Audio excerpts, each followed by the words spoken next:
Ang susunod na programa ay rated PG. Ito ay nangangailangan ng patnubay at gabay ng magulang para sa mga batang manonood. Hindi na kayang itago pa ni Doc Lyndon ang kanyang tunay na nararamdaman para kay Annalyn matapos niya itong regaluhan ng mamahaling kwentas na hugis puso.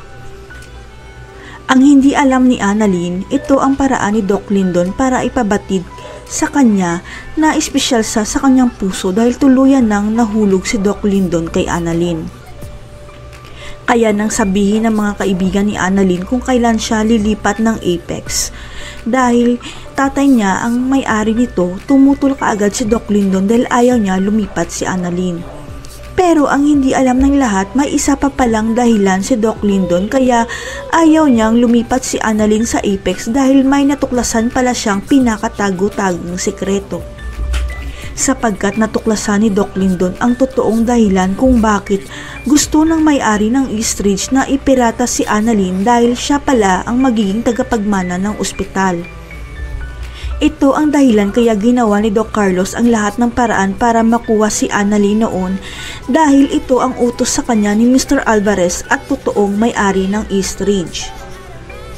Dahil ang totoong may-ari pala ng Eastridge ay walang iba kundi ang tunay na ina ni Lynette at tunay na lola ni Annalyn at alam ni Doc Carlos ang sikretong ito. Ito ang totoong dahilan kaya niligawan ni Doc Carlos si Lynette dahil tagapagmana pala si Lynette ng Eastridge at kayamanan lang naman talaga ang totoong habol ni Carlos sa kanya. Nalaman na lang ni Doc Lyndon ang katotohanan na si Annalyn pala ang totoong apo ng may-ari ng Eastridge dahil sa ipapagawa ni Mr. Alvarez sa kanya tungkol kay Annalyn. Ang utos kasi ng may-ari ng Eastridge na gawin lahat ng paraan ni Mr. Alvarez para huwag lumipat si Annalyn sa Apex matapos na maibalik kay Doc RJ ang ospital niya.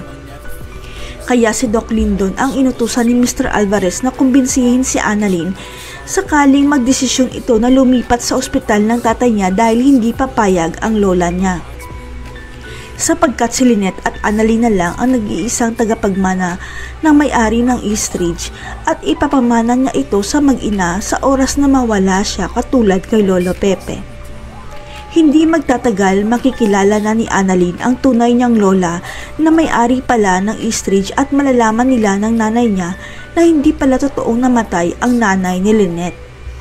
Kaya mukhang si Justin ang mamamahala ng Apex at si Annalyn naman ang mamamahala ng Eastridge dahil siya lang ang tunay at nag-iisang apo ng may-ari ng ospital.